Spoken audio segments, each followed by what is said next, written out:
Hello everyone, কেমন আছেন সবাই? আজকে আমি আপনাদেরকে দেখাবো এম লোগোটা কীভাবে সহজে আপনারা ডিজাইন করবেন। এই ধরনের এম লোগো, এটা মডার্ন টাইপের মিনিমাল টাইপের লোগো এবং লেটার লোগো। সো যেটাই হোক না কেন, এটা খুব সহজে কীভাবে বানাবেন এটাই আজকে আপনাদেরকে দেখাবো। তো আপনি যদি চ্যানেল নতুন হন অবশ্যই চ্যানেলটি সাবস্ক্রাইব করে বেল আইকনটি প্রেস করুন।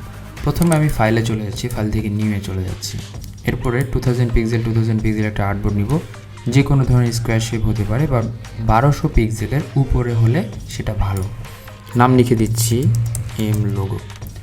সো ভিডিওতে আমি অনেক টিপস আপনাদেরকে দিয়ে রাখি, যদি আপনারা যে ভিডিওটা মনোযোগ দিয়ে দেখেন সেক্ষেত্রে এই টিপসগুলো আপনি সহজে গ্র্যাব করতে পারবেন। যাই হোক, এখান থেকে লাইন সেগমেন্ট টুলে চলে যাচ্ছি এবং এখান থেকে একটা লাইন এঁকে নিচ্ছি। লাইনের যেই পিটি থাকে পয়েন্ট, এটা 1।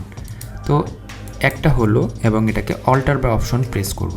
অল্টার ফর দ্য উইন্ডোজ আর অপশন ম্যাকের জন্য। যাই হোক, এখান থেকে আমি একটা কপি করছি, শিফট প্রেস করে ধরে রাখবেন, তাহলে হবে কি একই অ্যালাইনমেন্টে সেটা সামনে আগাবে, এতে করে আপনার উঁচু নিচু হওয়ার সমস্যা হবে না। যাই হোক, একটা কপি হলো, এখন এটাকে রিপিট করব। বারবার তো টেনে এইভাবে করাটা স্মার্টনেস না, সেটার জন্য এটাকে রিপিট করব। রিপিট একটা কমান্ড আছে, সেটা কন্ট্রোল ডি, 2 3 4 5 6টা করবো আমরা। আর যদি ম্যাক ইউজার হয়ে থাকেন তাহলে কমান্ড ডি। তো control C, control F. Control C মানে কপি, কন্ট্রোল এফ মানে ফরওয়ার্ড পেস্ট। এটাকে রোটেট করে ফেলবো। রোটেট করার পরে এটাকে একটা গ্রুপ করছি, কন্ট্রোল জি প্রেস করলে গ্রুপ হয়, এটা জানেন। আর এটাকে আনগ্রুপ করব, কন্ট্রোল শিফট জি, তার মানে এটা আনগ্রুপ হয়ে গেল। কেন গ্রুপ করে এটাকে আমি শেপ বানাবো না? বিকজ অফ আপনি যখন এটা গ্রুপ করে ফেললেন তখন শেপ বিল্ডার্স টুলটা একটু স্লো কাজ করবে। আনগ্রুপ করে করলে এই কাজটা স্লো না, ফাস্ট থাকবে। যাই হোক, এখানে আমি ইলিপস টুলে চলে যাচ্ছি, যেটা দিয়ে সার্কেল ড্র করে। এটার একদম ঠিক মাঝ বরাবর এখানে দেখেন ইন্টারসেট একটা লেখা দেখাচ্ছে। তো এই লেখাটা অনেকের দেখায় না, এতে করে কি হয় আপনার মেজারমেন্টে কিছুটা ওলট পালট হতে পারে। তো সেই ক্ষেত্রে আমি যেটা আপনাদেরকে সাজেস্ট করব সেটা ভিউয়ে যাব। ভিউয়ে থেকে দেখবেন যে স্মার্ট গাইডটা যাতে অন করা থাকে এবং এখানে স্ন্যাপ টু পয়েন্টটা যাতে অন করা থাকে, এতে করে আপনার এই কাজটা সুবিধাজনকভাবে আপনি করতে পারবেন। এখন শিফট প্রেস করব এবং অল্টার প্রেস করব। এই দুটো প্রেস করে আমি একটা সার্কেল আঁকবো। তো দেখুন, আমি যদি নর্মাল সার্কেল আঁকি তাহলে এরকম এক সাইড থেকে চলে আসবে। তো এতে করে কি হবে, আপনার যে লাইন বরাবর বা 2 সাইড বা 4 সাইডের যে লাইনগুলো আছে এগুলো বরাবর বসবে না। এটার জন্য অল্টার বা অপশন প্রেস করলে ঠিক মিডিল থেকে আপনার সেন্টার পয়েন্ট ধরে এটা বড় হতে থাকবে। এটা একটা সুবিধাজনক ব্যাপার। তো যাই হোক, এটাকে আমি যে এই সার্কেলটাকে একটা কপি করব, কন্ট্রোল সি, কন্ট্রোল এফ, এবং এটাকে একটু ছোট করব। সেইভাবেই আমি আবার শিফট এবং আমার অল্টার অপশনটা প্রেস করে ধরে রেখেছি, যাতে করে এটা কি হয় ওই সেন্টার থেকে না সরে যায়। এই ব্যাপার। এখন এই জিনিসটা পুরাটাকে সিলেক্ট করলাম এবং এটাকে রোটেট করব, শিফট প্রেস করে রোটেট করব, এরকম হবে। এখন আমরা বাকি কাজটুকু করব। সবগুলোকে সিলেক্ট করলাম, এখান থেকে আমরা কি করব, শেপ বিল্ডার্স টুলে চলে যাব এবং একটা কালার নিব, কালো কালার। সো এখন আমি বাকি কাজটুকু করব। ওই যে এম বানাচ্ছিলাম যে আমরা, ওই এমের এই শেপটা এখান থেকে বানাবো। সো এই আমাদের এটা শেপ বানানোর জন্য যে জিনিসটা করবেন আপনারা, সেটা আপনারা একটু জুম করে নেবেন, দেখবেন যে কোনো অংশ ছাড়া পড়ে যায় কিনা। ছাড়া পড়ে গেলে এটা আসলে আপনার তখন ফুলফিল হবে না জিনিসটা। ওকে, আমরা এই অংশটুকু আলাদা করব, মানে আমরা এইটাকে উপরেরটুকু আলাদা করলাম, এই অংশটুকু আবার আলাদা করলাম। এই অংশটুকুর আমাদের কাজ আছে, এই যে গ্রেডিয়েন্টে আমি যে আলাদা করেছি এই জন্য এটাকে আলাদা করেছি। এখন আসুন বাকি যেটুকু আছে, বাকিটুকু আপনি মনে করেন যে এইভাবে দিতে পারেন। এইখানে যেটা করব সেটা এই যে এখানে কিন্তু বাঁকা হবে না, এটা সোজা হয়ে যাবে। সো এখান থেকে এনে এখানে দেখবেন এটার সাথে জোড়া করে দিব এবং এটার সাথে এটা জোড়া লাগিয়ে দেব। এই ব্যাপার। এখন আমাদের এইটুকুর কাজ শেষ। এখন লাইনগুলো কি একটা একটা করে ডিলিট করবেন? না, এটাকে একবারে ডিলিট করার জন্য একটা ওয়ে আছে, সেটা এখান থেকে আমরা যেটা বলে সেটা ম্যাজিক ওয়ান টুল। তার মানে একই ধরনের যেই অবজেক্টগুলো থাকে সেগুলোকে সে ম্যাজিক্যালি একবারে সিলেক্ট করবে। তাহলে এটাকে আমি লাইনের উপর ক্লিক করলে সে একবারে এই লাইনগুলো সিলেক্ট করছে। আর যদি আমি ম্যাজিক ওয়ান টুল দিয়ে আমি শুধু কালোটাতে সিলেক্ট করি তাহলে কালো যে ফিল কালার আছে সেটাকে সিলেক্ট করবে। তো আমার তো ডিলিট করার প্রয়োজন লাইনগুলো, তাই আমি লাইনটাকে একটা ক্লিক করব, সব লাইন সিলেক্ট হবে এবং এটাকে ডিলিট করে দেব। তাহলে আমাদের যেই অংশটুকু থাকলো সেটা অবশিষ্ট অংশ। এখন এখানে কিছু কাজ আছে, সেই কাজটুকু আমরা করব।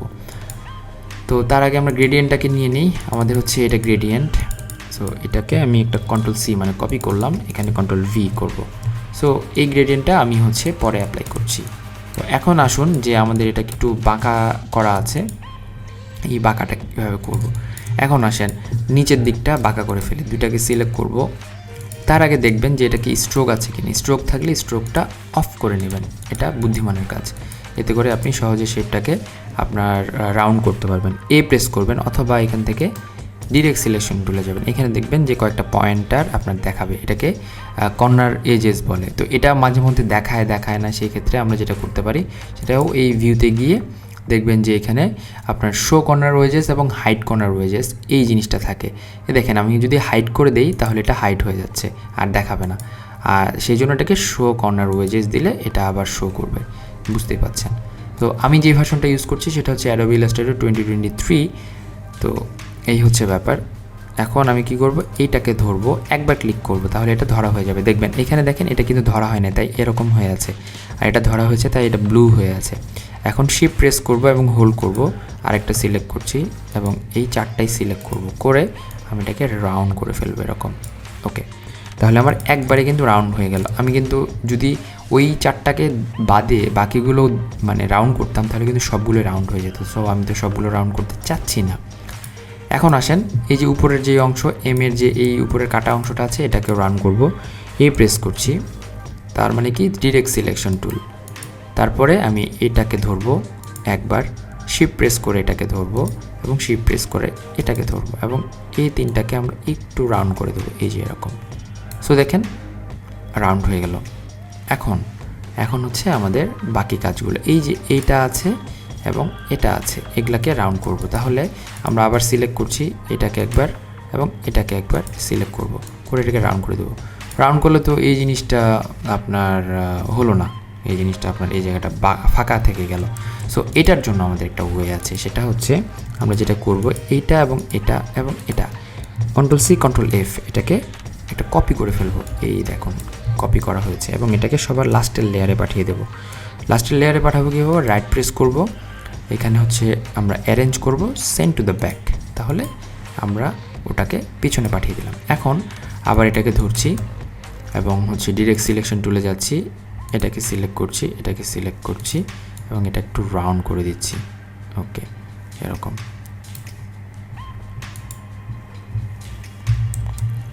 অ্যাকচুয়ালি রাউন্ডটা কিন্তু আমাদের উপরের সাইডে হবে, তার মানে এটা এবং এটাকে ধরতে হবে আমাদের, নট নিচেরটা। সো আমি এটাকে রাউন্ড করে দিলাম। ওকে, নাইস।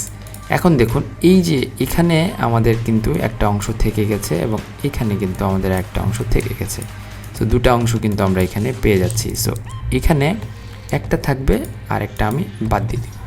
কিন্তু এই যে এখানে রাউন্ড করছি, এই যে রাউন্ড করার ফলে আমাদের কিন্তু এখানে রাউন্ডটা বাদে আমাদের অন্যান্য কালারগুলো থেকে গেছে। তাহলে এটাকে আমি কালার দিই, আই প্রেস করলাম, এখানে একটা কালার দিই।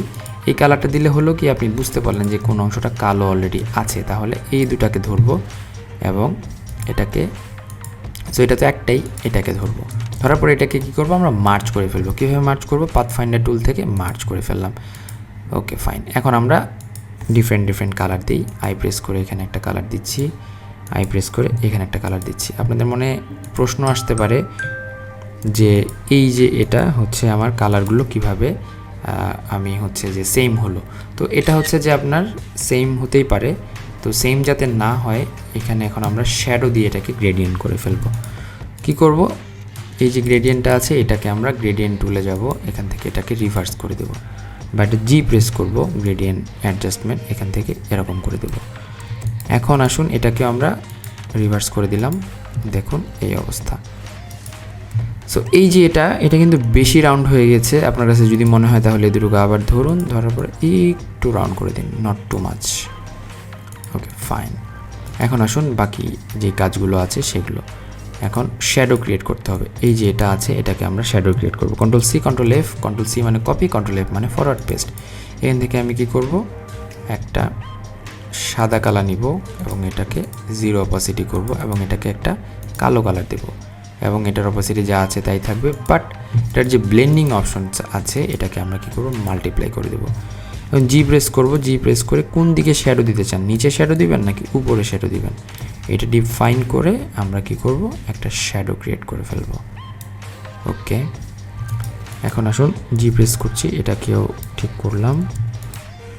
ঠিক আছে, এই দুটোকে যদি চাই আমরা রিভার্স করে দিতে, তাহলে গ্রেডিয়েন্ট থেকে আমরা হচ্ছে গ্রেডিয়েন্টে যাব, এখান থেকে এটাকে রিভার্স করে দিতে পারি, এটাকে রিভার্স করে দিতে পারি। বাট এই যে উপরে যে শ্যাডোটা ছিল, শ্যাডোটা কিন্তু আমাদের নিচের দিকে যাবে, তাহলে এটাকে রোটেট করে দিই। তাহলে জি প্রেস করছি, জি প্রেস করে এই জায়গাটায় শ্যাডোটা ডিপ শ্যাডো হয়। সো আমরা এই জায়গা থেকে যদি উঠাই, তাহলে দেখুন ডিপ শ্যাডো তৈরি হয়েছে। আর নর্মালি যদি চান এটাকে জি প্রেস করে এটাকেও ঠিক করতে পারেন। ওকে, এখন এই যেটা, এটাকে আমরা আবার এই জায়গায় বসিয়ে দেব। ঠিক আছে, এখন আমাদের কাজ হয়ে গেছে মোটামুটি। এখন আমরা কি করব, ব্যাকগ্রাউন্ডে একটা ডার্ক ব্যাকগ্রাউন্ড দেবো, যে কোনো ধরনের ডার্ক ব্যাকগ্রাউন্ড। সো ডার্ক ব্যাকগ্রাউন্ডের জন্য আমরা যেটা করব, ডাবল ক্লিক করব এখান থেকে মনে করেন যে ডিপ ব্লু হতে পারে। ওকে, এটাকে তো উপরের লেয়ারে আমরা ড্র করে ফেলেছি, তাই এটাকে সেন্ড করতে হবে, সেন্ড টু ব্যাক, অ্যারেঞ্জে গিয়ে সেন্ড টু দ্য ব্যাক। তাহলে দেখুন এটা একদম শেষের লেয়ারে চলে আসলো। এটা লাগছে না আমার, পুরো জিনিসটাকে কন্ট্রোল জি মানে গ্রুপ করলাম এবং এটাকে মিডল অফ দ্য আর্টবোর্ডে রেখে দিলাম। এখন আসেন টেক্সট। তাহলে এই টেক্সটগুলো হচ্ছে আমি ইউজ করেছি, টেক্সটগুলো যে কোনো ফন্টে আপনি ইউজ করতে পারেন, বাট আমি এখানে রোবটও ইউজ করেছি। এটাকে কন্ট্রোল সি কন্ট্রোল এফ করলাম এবং মনে করেন যে এটাকে আরেকটু ছোট করব এবং মিডল বরাবর অ্যালাইনমেন্ট করব। তার আগে এই পুরো যে লোগোটুকু আছে গ্রুপ করে ফেললাম এবং এটাকে ঠিক মিডল বরাবর করে দিলাম। কন্ট্রোল জি মানে গ্রুপ করলাম এবং এটাকেও মিডল বরাবর করব এবং একটু বড় করে দেব। ওকে ফাইন, এখন এই যে পুরো জিনিসটা আছে, কন্ট্রোল সি কন্ট্রোল এফ করে এটাকে বিশাল বড় করব, বড় আকারে করে ফেলবো এবং এটাকে কি করব, এটাকে আমরা হচ্ছে যে অ্যাশ কালার বা সাদা কালার করে ফেলবো।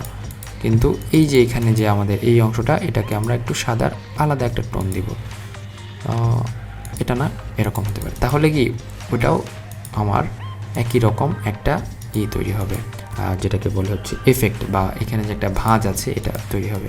যাই হোক, এটাকে আনগ্রুপ করতে হবে ফার্স্টে, কারণ এটা একটা দুটা জিনিস, এই দুটার অ্যালাইনমেন্ট আলাদা, এটার অ্যালাইনমেন্ট আলাদা। সো এই দুটার অ্যালাইনমেন্ট ঠিক করে ফেলি আমরা, কন্ট্রোল জি, এবং এটাকে আমরা কি করব, মিডল অ্যালাইনমেন্ট করে ফেলবো। এবং এটার যেটা আছে সেটা হচ্ছে অপোজিটটাকে আমরা কি করব, একদম কমিয়ে দেবো একদম। আর চাইলে এটার যে আপনার অন্য যে অপশন আছে সেটাকে আপনারা মাল্টিপ্লাই করে ফেলতে পারেন, অনেকে এটাকে স্ক্রিন মোডে রাখেন। সো যেটাই আপনার কমফর্ট ফিল হয়, 5 ইজ গুড। ওকে, এটাকে আমরা কি করব, এটাকে ব্ল্যাকের সাইডে রাখি, তাহলেই হবে। ওকে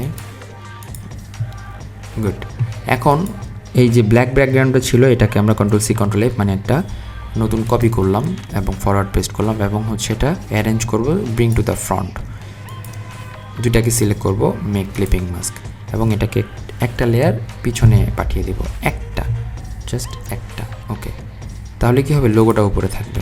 এখন এটাকে ডাবল ক্লিক করে এটাকে ছোট বড় করে বা এটার আকার আকৃতি ঠিকঠাক করে এরকম করে আমরা মাঝ বরাবর বসিয়ে রাখবো। দেখুন, এটা যদি চান সেই ক্ষেত্রে আমরা একটু অপোসিটি বাড়িয়ে কমিয়ে ঠিকঠাক করতে পারি। 6 দিয়েছি, এটাকে 10 দিয়ে দিই। ওকে, দেখুন এই হচ্ছে আমাদের লোগোর পুরো ফরম্যাটটা। সো এখান থেকে অনেক কিছু শিখতে পেরেছেন আশা করছি। ভালো থাকবেন, সুস্থ থাকবেন। Don't forget to subscribe my channel. আজকের মতো ASMR AD একাডেমি থেকে বিদায় নিচ্ছি। আল্লাহ হাফেজ।